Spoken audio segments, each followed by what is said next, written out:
Gengar doesn't just spook you, it feeds on you, draining life while a hidden mechanic punishes anyone brave enough to strike back.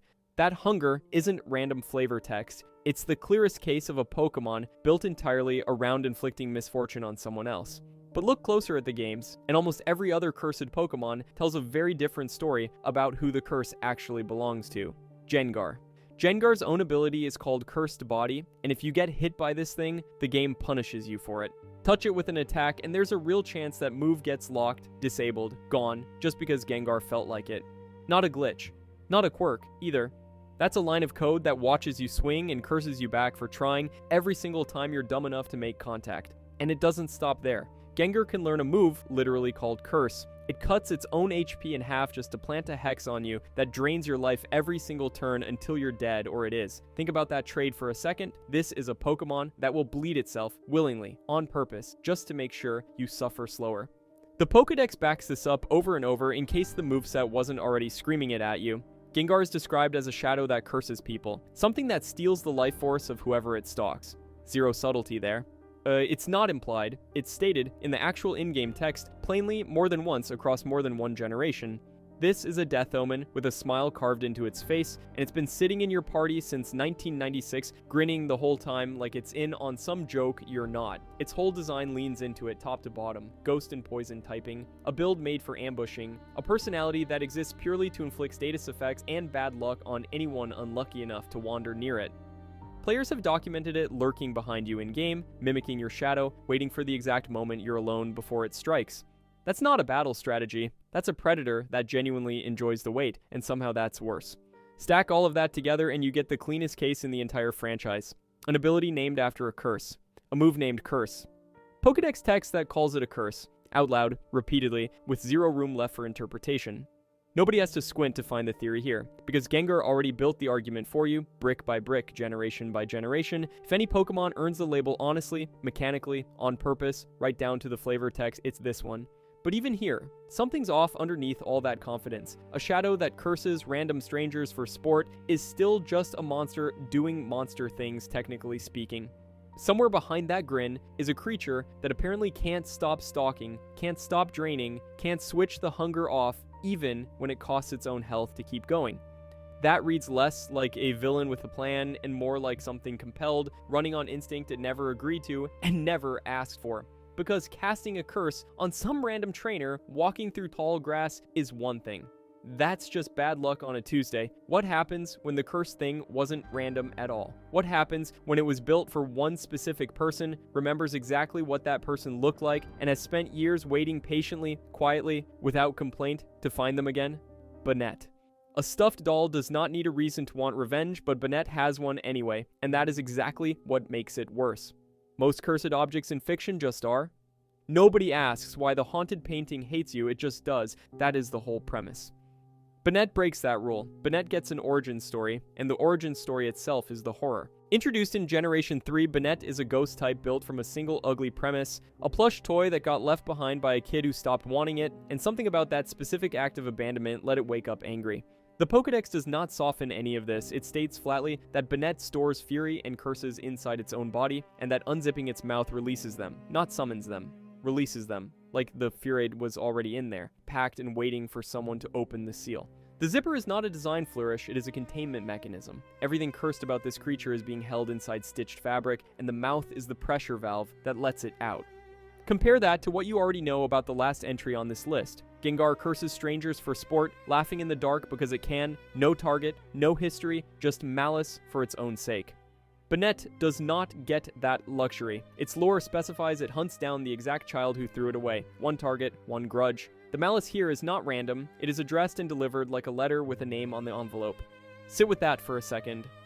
Somewhere in the Pokemon world, a kid got rid of a toy the normal way kids do it, tossed it out, forgot about it, moved on with their life, and that completely ordinary act of growing up apparently curdled into a monster with their name attached to it. The victim in this story is not obviously the doll, it might just as easily be the kid. That is the split fans keep landing on. One camp reads Banette as a pure revenge spirit, the doll as a weapon, the curses as punishment for a betrayal it never forgave. The other camp reads it as a grief case that never got resolved, something that loved a person so completely that losing them broke it into a shape built entirely around being unable to let go. The game does not force you to pick a side here, but it does give you the abandonment as fact stated plainly in the text, not implied, not hinted at, not left for fans to piece together. That is not a theory stretching for meaning out of nothing. That is canon, sitting right there in black and white. So the villain and the victim end up being the same stitched together body, wearing one face and holding two truths at once. The curses are real. The danger is real. Trainers who catch a Banette are not adopting a haunted object off a shelf, they are adopting the aftermath of somebody else's carelessness, wearing a face and holding a grudge that predates them entirely. It stopped being a toy the moment it got left on a curb, and it never got the chance to be anything else again. At least a thrown-away toy chooses its target. What about a creature so cursed by its own body that just being seen can kill, and it spends its whole life hiding to protect the very people who would otherwise die just from looking at it? Mimikyu. Mimikyu has never hurt anyone on purpose, and it still might be the most dangerous Pokemon on this list. Banette wants payback. Banette aims itself at somebody. Mimikyu is different. Mimikyu wants a hug, and the universe built it so that getting one could kill the person. Giving it, the official story is simple. Mimikyu is a lonely ghost and fairy type so jealous of Pikachu's fame that it sewed together a costume out of rags and old buttons to look just like one. Cute premise. Sells a lot of plush toys. But underneath that homemade disguise is a body the games refuse to draw, because the Pokédex says looking directly at Mimikyu's real form can trigger a mysterious illness, or straight up kill you. That is not a design choice, that is a warning label. Nobody has seen what's under there. Not officially, not in canon artwork, not in the anime, beyond a shadow and a scream. The disguise was not built to scare trainers, it was built to protect them. Every Pokédex entry that mentions the costume frames it the same way, as the only thing standing between Mimikyu's true body and whoever happens to be standing nearby. It is not hiding a weapon, it is hiding itself, because itself is the weapon. Think about what that actually means for Mimikyu, day to day. It cannot show its face to a trainer it likes. It cannot be seen by a child who wants to pet it. It cannot exist near another living thing without a barrier between them permanently, with no version of the story where that barrier comes off safely. Zero exceptions. And this is where it stops being spooky flavor text and starts being genuinely sad. When trainers damage the costume in battle, exposing even a piece of what's underneath, the entries describe Mimikyu flying into a rage. Not because it got hit, because someone trampled on the one thing letting it get close to people without hurting them. That rage reads a lot less like a monster protecting a weapon, and a lot more like someone watching their last line of defense get torn apart in public. Nothing in the game states outright that Mimikyu is cursed with this body against its will, but follow the pattern the entries lay out for you. A creature that dresses up as something adorable, that panics and lashes out only when its disguise is threatened, that exists in permanent isolation despite clearly wanting closeness, is not a predator wearing a mask to lure prey in. It is something being punished by its own biology, doing everything it can to still have a life inside that sentence. That flips the whole idea of a cursed Pokemon inside out. The first entries on this list pointed their curse at somebody else, a target, a grudge, a victim standing across the battlefield. Mimikyu's curse never leaves the house, the danger lives inside its own skin, and the entire cost of managing it falls on Mimikyu alone, forever, with no one else even aware of the trait it's making just to be liked. Somewhere under those buttons and rags is something that wants to be touched and cannot survive it being seen. That's not a horror villain, that's a kid at a birthday party who has to wear a mask so nobody else gets hurt when they laugh too hard, but at least Mimikyu gets to choose when to hide. Its curse waits behind a costume it sewed with its own hands, a mask it can hold up or let drop. What happens when the thing haunting a location was never given that choice at all, when it never got old enough to build a disguise, because it never got old enough to do anything except get left behind? Phantump. Somewhere in the Kalos Woods, there is a stump that used to be a kid. That is not a metaphor. It is not flavor text dressing up a clever design choice the way some Pokemon get a spooky coat of paint and nothing underneath. The Pokédex is direct about it, almost uncomfortably so. Phantump's body is a rotting stump, and the thing moving inside that stump is the spirit of a child who got lost in the forest and never made it out. Every previous curse in this video has been a punishment attached to something, some transformation with a reason behind it, some line you could point to and say that's where it went wrong. This one skips the punishment entirely and starts straight at the ending. The official entries do not soften that setup either. They describe Phantump crying out in eerie voices, luring travelers deeper into the trees, the exact rhythm of every haunted grove legend where the forest itself seems to want you to stay lost too. Dead wood for a body, wispy, hollow eyes that used to belong to an actual face on an actual kid, a few small leaves sprouting off the bark like the only part of it that's still trying, in whatever small way a stump can try, to grow. It looks like nature quietly reclaiming a tragedy and slapping a Pokédex number on it, filing a dead child under grass type, and moving on. And that is where the debate actually gets uncomfortable, because the game refuses to tell you what the crying is for. One read says Predator. The voice is a trap, the same way anglerfish dangle a little glowing light to pull something hungry close. Except here, the bait is the sound of someone who might need help. You follow it in, and the forest keeps you. That version makes Phantump the thing haunted places have always warned you about, dressed up as a Pokemon instead of a folktale. A warning label with a Pokédex number. The other red is worse because it's sadder.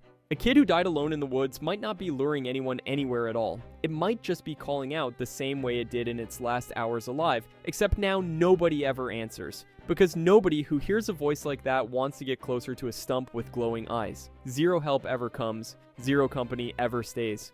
The crying isn't a trap, it's just what waiting sounds like when the waiting never ends. Nothing in the Pokédex settles which reading is true, and honestly, that ambiguity is the whole point. This isn't a monster with a motive you can pin down and beat in 3 turns. It's a dead child stuck rerunning the worst moment of its life, forever, in a body made of bark, and the only 2 available explanations on offer are it wants to hurt you, or it just doesn't want to be alone. So with how bleak it is that those are the only 2 options the game gives you, there is no third door here, no cheerful third read where it's actually fine. Because that's the pattern quietly building underneath all of this. A face you're born wearing as a costume is one kind of tragedy, the kind that at least started with something being alive to begin with, something that got to exist before it got cursed. A voice that used to belong to a living kid, now looping endlessly through a tree stump because nobody ever found the body, is a different order of loss entirely. That's not a curse cast on someone who was otherwise fine. That's what's left over after the curse already finished its job and moved on. The leftover static after the tragedy itself is long done. A lost child never knew another life to miss, never had anything ripped away because it never got the chance to have it in the first place. But there's a spirit that remembers being fully human, that still carries the shape of its own old face somewhere underneath the bark, and looks at what it's become, and cries. A lost child never knew another life to miss, never had anything ripped away because it never got the chance to have it in the first place. But there's a spirit that remembers being fully human, that still carries the shape of its own old face somewhere underneath the bark, and looks at what it's become, and cries, Yamask. Every other Pokemon on this list lost something. Yamask lost everything, and it still remembers the exact shape of what that was. That is not a metaphor. Yamask carries a mask that is, according to the games themselves, its own face, its human face, before it died. Most cursed Pokemon get vague implications and spooky flavor, text you have to squint at to connect. Yamask does not require squinting. It gets a direct statement, stated plainly, no metaphor required. Somewhere in ancient history, someone lived a full life. They had a name, they had a face, then they died, and whatever came back afterward wasn't quite them anymore. It came back as a ghost type with exactly one possession, the mask. The Pokédex does not stop at used to be human and move on politely to the next fact. It tells you exactly what Yamask does with that information, every single time. It looks at the mask, it sees the face it used to wear, back when it had a face worth wearing. And it cries, sit with what that actually requires for a second. To grieve your own death, you need to remember being alive in the first place. Not vaguely. You need to remember well enough that seeing your old face triggers something real. A memory of a name someone used to call you. A meal you liked. A person you loved who is now long dead themselves while you're still shuffling around some ruin, holding your own funeral portrait like a photograph nobody ever framed. Yamask isn't confused about what it lost. It is fully, permanently aware of it, on a loop, forever, with no snooze button. Compare that to the Phantump lost somewhere in the woods or the doll nobody ever wanted. Those Pokemon are trapped in absence, they don't have the life to miss, they just have the hole where it should be. Yamask had the life, then had it taken, and now it carries physical proof of the theft everywhere it goes, forever, like evidence at a crime scene nobody ever closed. That's not a curse of power. It's a curse of full, unrelenting memory, with zero mechanism to undo it, and zero volume control. The lore leans hard into ancient death and funerary practice. Yamask is tied to the spirits of people who died in antiquity, and its mask carries the weight of actual burial rites. The kind of object you'd expect sealed inside a tomb, not wandering around loose in the world. Which raises an obvious question fans have been chewing on for over a decade now. If this mask is a funerary object, is it just a keepsake? Or is it the thing actually keeping the soul from leaving in the first place? Nothing in the games states that outright, but follow where the evolution points, because it points somewhere specific. Yamask evolves into Cofagrigus, a golden sarcophagus that devours anyone who gets too close, guarding treasure like it's punishing the greedy on purpose. Fans have connected those dots into a full theory. The mask is a binding relic. The soul is chained to it instead of being allowed to pass on. The whole evolutionary line functions as a built-in trap for tomb robbers, cursed guardians manufactured out of the very people the ancient burial sites were meant to protect in the first place. It's a compelling read. It's also a leap the games never confirm in plain text. The Tomb Guardian curse is fan archaeology, stitched together from theme rather than stated anywhere as fact. What the games do confirm is worse in a quieter way. A person died. Something happened to their soul on the way out, whether by ritual, by curse, or by simple bad luck of geography. And instead of resting, they're stuck holding a mirror to their own face, sobbing, eventually evolving into something that just protects the very grave that failed to let them go home. That's the real through line sitting under every entry so far. These were never monsters that decided one day to be terrifying. They're people the world discarded, forgot, or sealed away, and the games just gave their grief a type chart and a battle sprite. One remembering soul is unbearable enough on its own. Now imagine that same fate multiplied past 100, all of them bound to a single object, and ask yourself who actually decided that punishment fit the crime. Spiritomb, 108. Not a metaphor, not a round number somebody picked because it sounded spooky. An exact count of individual souls fused into a single Pokemon and chained to a rock. That specificity is the whole tell. Nobody writes exactly 108 unless the number is doing legal work, and in Spiritomb's case it absolutely is. The lore does not say these spirits got cursed, it says they were bound for their misdeeds. That is sentencing language, that is a verdict written into a Pokédex entry like nobody was supposed to notice. Spiritomb lives on the odd keystone, and it does not move from it. Ever. You do not stumble onto Spiritomb wandering a cave like some wild encounter that got unlucky. You interact with the stone directly, on purpose, and the game hands you 108 spirits at once, still attached to the exact object that holds them there. It is less a Pokemon habitat and more a filing cabinet for the damned, and somebody just left the drawer open in the middle of a forest. The number 108 is not a Pokemon invention. It shows up on Buddhist prayer beads, counted one bead at a time to burn off 108 earthly temptations. It shows up across multiple traditions as the tally of sins a soul carries and needs to shed before it can move on. Spiritomb takes that number and does the exact opposite of shedding it. It collects it, it seals it, it locks all 108 into permanent captivity inside a single stone, like someone took a spiritual cleansing ritual and ran it in reverse. So who decided 108 specific spirits deserve that fate? The games never say. There is no judge's name, no courtroom, no appeals process, just a stone, a head count, and a punishment with no listed expiration date. Fans still argue about what is actually trapped in there. One furious hive mind, or 108 separate people who happen to share a body now, whether they like it or not. Honestly, the game leaves it deliberately unclear. What is not unclear is the framing, misdeeds. Bound? Those words do not describe an accident, they describe a sentence, and sentences get handed down by somebody. And that is where this whole video collapses into one idea: go back to Yamask, carrying its own face around like a photograph it cannot put down, grieving a life it is not even allowed to fully remember.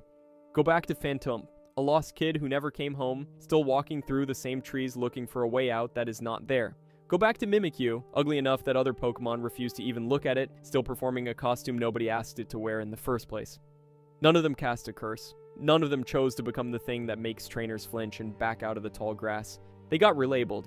Grief got filed under horror flavor text, and horror flavor text got filed under Pokédex entry, and somewhere in that pipeline, the word curse stopped meaning punished and started meaning monster.